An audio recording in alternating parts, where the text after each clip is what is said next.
live session. So apologies for the last technical glitch that we had, but in the end we managed to get the Shelley's broadcast out. Today we're going to be focusing on a subject that really confuses people when you talk about the sales, which is the future of sales. People traditionally think, oh, although anyone in retail understands that retail is about sales.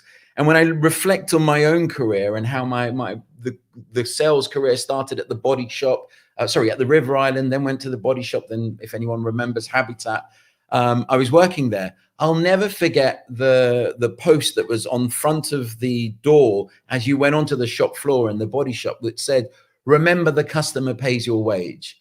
And that really stuck with me.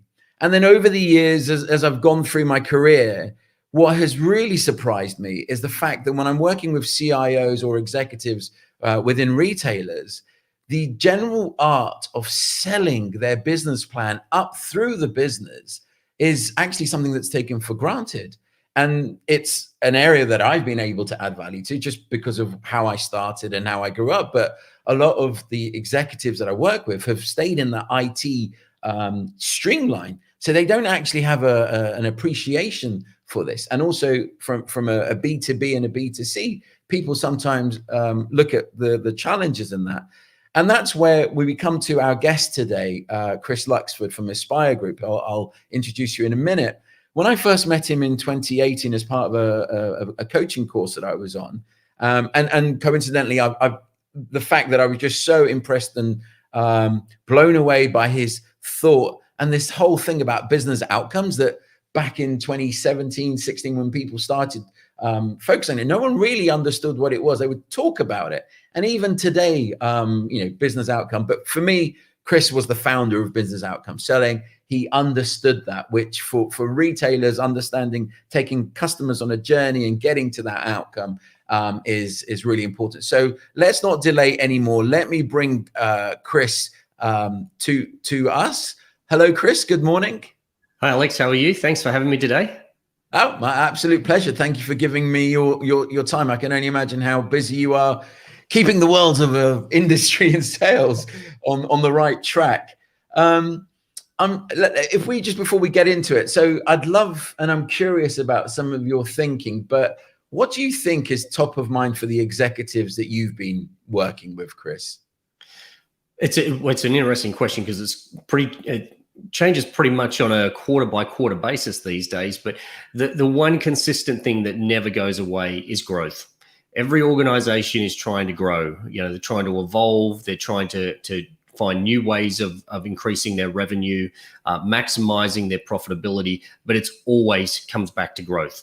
Everything they do, everything they invest in, every decision they make is about growth. Understood. So because obviously you heard me talk about B2B and B2C, but when you think about it, and when you think about sales professionals or people within the industry, what do you think they can learn from the B2C side? So it's really interesting. In fact, there's quite a significant difference in the way that B2C sells versus B2B. Represented here, B2C have really mastered the art of an emotional-based engagement, an emotional sale, that personalization, the contextualization, and really taking that very emotive way of helping customers see the value they'll get from the products that they buy from a retailer or any B2C organization. B2B, for some reason, over the decades, we've very much focused on the more rational, more factual, more logical way of selling. And we treat every particular executive in an organization very generically. We'll take the same pitch, the same rational value proposition, the same factual solution outline or definition to each of those executives. So we have this dichotomy of B2C being very emotionally led in their selling approach, and B2B being very rational and logical in their approach. Yet, the interesting thing is all the brain science, all the research proves that we buy an emotion. Everyone buys on emotion. We justify our emotional decisions with value, facts, and logic, but we still buy emotionally. So I'm going to suggest that the single biggest thing that B2B can learn from B2C is start to embrace a more emotive-led approach to selling, which really has to be outcome based. But what's really interesting, if I can extend upon it, is one of the things we do with our clients and the sales professionals around the world that we coach is we ask a really simple question. Do you want to compete better? So, Alex, I'm curious, what do you think the most common response to that question is? Oh, well, I mean, ultimately, you don't want to compete, right? I mean, so my gut reaction is yes, of course I want to compete better. But ultimately, you don't want to be competing. Absolutely. That is the correct answer. Why would we want to compete better? We would prefer not to compete at all. And I'm going to suggest that, if you think about this evolution of a shift from, sales over the years has gone through a number of shifts, but the big focus through the 90s, 2000s was really the solution sell. But really, we need to evolve beyond that. Customers only invest for one reason, invest in anything, and that's to achieve better business outcomes. They don't do it for any other reason. Outcome-based selling has become more common and more widely understood in the last probably 3 to 4 years. In fact, I'm going to suggest there's a lot of people now saying they do it, whereas we don't believe they're quite there yet. But to not compete, you have to have an outcome-based, ecosystem-led approach that helps customers who are trying to solve very complex problems now, problems they can't solve on their own, and they need help from, robust, thought-leading vendors who have broad capability. But it's bringing all of that capability together. So outcome-based, ecosystem-led, and helping customers go through not just what they're going to invest in, but how they're going to change their business models, their customer experience models, their operating models, and really getting to that detail of the how. How do you drive the change? But do you really believe that you can have no competition in this? Because when you look at sourcing and procurement, they're really well-funded, educated departments, and they're well-resourced teams. So, I mean, how do you make that more? How do you make those teams more influential? Or less influential if we can. So let's take a classic sales environment. We've been talking to the customer for a good 6 months. We know they're going to do something. We know they're probably on a bit of a digital transformation journey, and we know that there's going to be an RFP coming out in 6 months. We try to influence the RFP, but the RFP comes out. We do our best to compete with everyone else. Procurement, shortlist down to 2, and then tells both parties that they're too expensive and they need to sharpen the pencil. And you go through the process, you might get it, and you ultimately end up with a lower price than you'd like. The key is, how do we do that without ever getting to RFP? How do we do it in a way that the customer would never go to RFP? And the way you do that is you bring a cohort together, an ecosystem. You solve for problems that the customer has not yet thought of. So thinking bigger, bringing ideas and helping them see what they can't see. And then because you've got 3 or 4 companies that have come together to assist the customer to do something to drive growth, how do they go to RFP for that? How do you go to RFP for an outcome-based, strongly business-cased, well-mapped change process that's going to transform that business model, customer experience model, operating model, and you already have a consortium of companies that have agreed to do it together? Quite simply, procurement can't go to RFP for that. Yeah, I mean, I would say most professionals would say they're outcome-based, right? They would say we're focused on the outcomes. They engage personally with the executives. But do you see that? Do you see that different in terms of the engaging personally with the executives and stuff? I think you're absolutely correct. I believe every sales professional would say that to be true. But what would the buyers say? So when we go and talk to buyers, and in fact, let me share a slide here. When we talk to buyers, one of the things that we often hear is every sales professional is the same. So it doesn't matter who they're talking to, the process is basically the same. A lot of the questions that get asked are questions that get information for the seller. Then the seller moves into pitching their product or service. And then ultimately they pushing for the close, asking for the order, trying to get the customer to buy. And without going through this model in too much detail, quite simply, most buyers go through 4 phases on their buying journey. Latent need, where the ideas are of interest.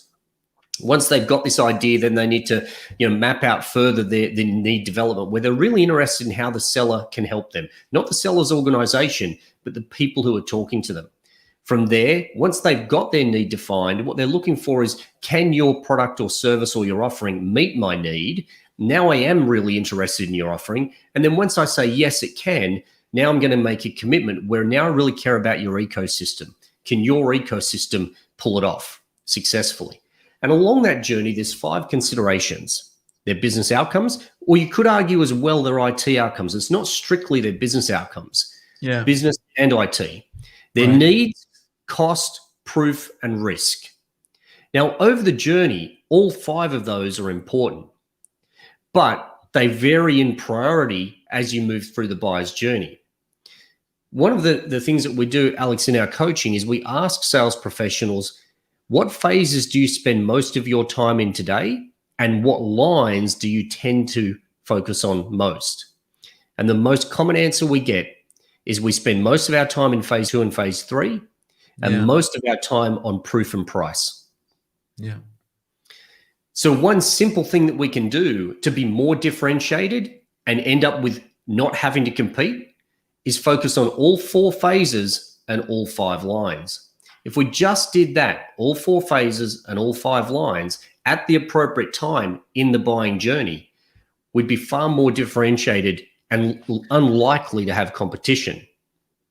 Yeah, I mean, I if I'm reflecting on this personally, I'm happy that happens, right? Because it gives, you could stay in the latent need, focus on producing those ideas, do the thought leadership, always constantly looking at the future. But again, when I talk to professionals, you saw, I don't know if they are or not, but everyone sort of believes that they're involved early. They're coming outside of IT. They have these big ambitions for sales goals, and it's almost like saying it is easy, but doing it is hard. That's what I've observed. But what do you see are the major barriers to doing that? What do you think is blocking it? Is it a character trait? Is it what do you think they are?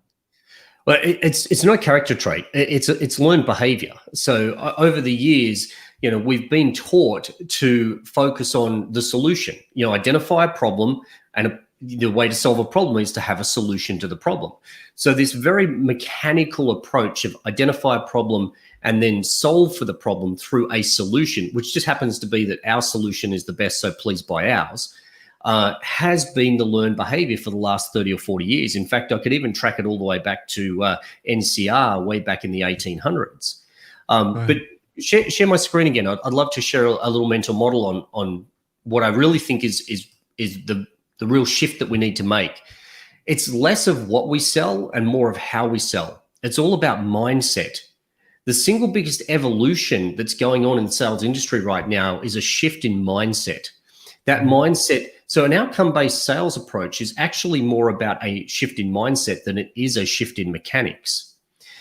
What I found is sales professionals all around the world are awesome. They really are incredible at the mechanics of selling. They don't need help in the mechanics of selling. What the industry needs to do is make a shift in mindset. And very simply, again, as I talk to my clients, there's 13 boxes on this slide.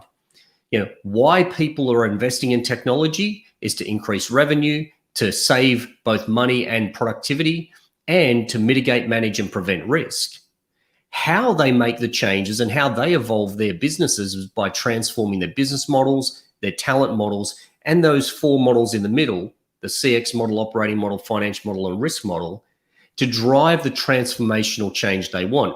And to leverage that and to execute that, they do that through process innovation and by investing in enabling technology and ultimately changing the behaviors of both them, their supply chain, and also their customers. But here's the interesting thing. Most sales professionals I talk to, when I ask them how many of these boxes do they talk to their clients about, their prospects about, the average answer is 3 or 4. Yeah. There's 13 on here. Again, we don't need a shift in mechanics to get better at this. We need a shift in mindset. No, absolutely. And I'm not going to bore people with the mindset of where I'm currently placed. But that growth mindset is at the heart of everything. So if you could look at this and offer one piece of advice, because I'm sure people are thinking, what, reflecting this actually may be true. I'm only focused on maybe even less than the 3 boxes, 1 box.